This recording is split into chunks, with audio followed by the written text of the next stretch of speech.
మీరెప్పుడైనా ఆలోచించారా?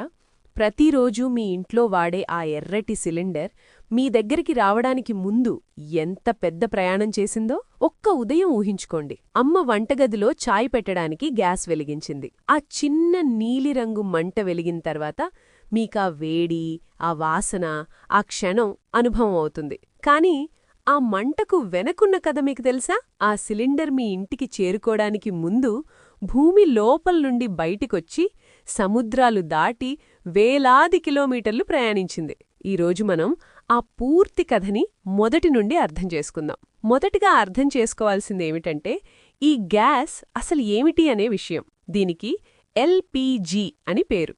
అంటే లిక్విఫైడ్ పెట్రోలియం గ్యాస్. పేరు కొంచెం కష్టంగా అనిపించవచ్చు, కానీ అర్థం చాలా సులభం. ఇది ఒకే ఒక గ్యాస్ కాదు, రెండు గ్యాసుల కలయిక, ప్రోపేన్ మరియు బ్యూటేన్. సాధారణ వాతావరణంలో ఇవి రెండు గాలి రూపంలో ఉంటాయి. కాని ఈ గ్యాసులను చాలా అధిక ఒత్తిడిలో, అంటే హై ప్రెషర్లో పెడితే ఏమవుతుందంటే అవి నీళ్లలా మారిపోతాయి. అదే లిక్విఫైడ్ అంటే. అందుకే మన సిలిండర్ లోపల గ్యాస్ ద్రవ రూపంలో నిండి ఉంటుంది. మనం రెగ్యులేటర్ తెరిచిన వెంటనే అది మళ్లీ గ్యాస్ రూపంలో వచ్చి పైప్ ద్వారా బయటికొచ్చి మంటవుతుంది. ఇది ఎంత అద్భుతమైన సైన్స్ కదా! ఇప్పుడు అసలు ప్రశ్నకి వద్దాం. ఈ గ్యాస్ తయారవుతుందెలా? దీనికి రెండు ప్రధాన మార్గాలున్నాయి. మొదటిది క్రూడ్ ఆయిల్ రిఫైనింగ్. భూమి లోపల్నుండి తీసిన ముడి చమురుని నేరుగా వాడలేం. దాన్ని పెద్ద పెద్ద రిఫైనరీస్కి పంపిస్తారు. అక్కడ చాలా అధిక ఉష్ణోగ్రతకు వేడిచేసి మళ్లీ నెమ్మదిగా చల్లబరుస్తారు. ఈ ప్రాసెస్లో వేర్వేరు స్థాయిల్లో petrol, diesel, kerosene, aviation fuel వేరుపడతాయి. అదే సమయంలో ప్రోపేన్ మరియు బ్యూటేన్ కలిగిన ఒక గ్యాషియస్ మిక్స్చర్ కూడా వేరుపడుతుంది. దాన్నే ప్రాసెస్ చేసి ఎల్‌పీజీగా తయారుచేస్తారు. రెండో మార్గం న్యాచురల్ గ్యాస్ ప్రాసెసింగ్. భూమి లోపల్నుండి వచ్చే న్యాచురల్ గ్యాస్ శుద్ధమైనది కాదు. అందులో చాలా రకాల గ్యాసులు కలిసుంటాయి. గ్యాస్ ప్రాసెసింగ్ ప్లాంట్స్లో ఆ మిశ్రమాన్ని వేరువేరు దశల్లో శుద్ధి చేస్తారు. అందులో నుండి ప్రోపేన్ మరియు బ్యూటేన్ వేరుచేసి హై ప్రెషర్లో లిక్విడ్ చేస్తారు. అలా ఎల్‌పీజీ రెడీ అవుతుంది. ఇప్పుడొక సహజంగా వచ్చే ప్రశ్న: భారతదేశానికి ఈ గ్యాస్ ఎక్కడ నుండొస్తుంది? దేశంలో గుజరాత్లో జామ్నగర్, ముంబై హై, అస్సాం వంటి ప్రాంతాలలో రిఫైనరీస్ మరియు గ్యాస్ ప్రాసెసింగ్ ప్లాంట్స్ ఉన్నాయి. అక్కడ మన అవసరానికి కొంత భాగం తయారవుతుంది. కానీ భారతదేశం ఎంత పెద్ద దేశమంటే ఇక్కడ మాత్రమే తయారైన గ్యాస్ చాలదు.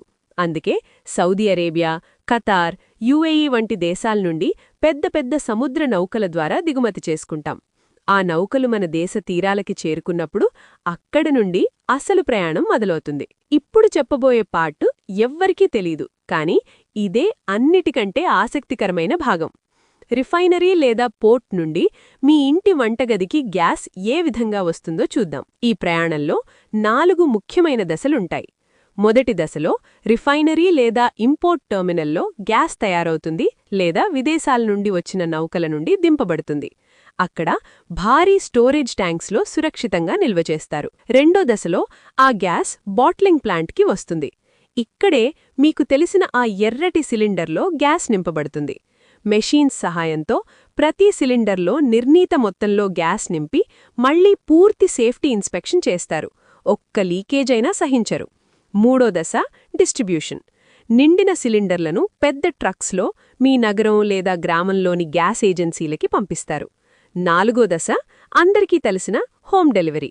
మీరు ఫోన్లో బుక్ చేసిన వెంటనే ఏజెన్సీ నుండి డెలివరీ పర్సన్ వచ్చి మీ ఇంటి తలుపు తట్టి సిలిండర్ అందిస్తాడు. ఈ 4 దశలలో సాగే ఈ ప్రయాణం వల్లే ప్రతి ఉదయం మీ వంటగదిలో మంట వెలుగుతుంది.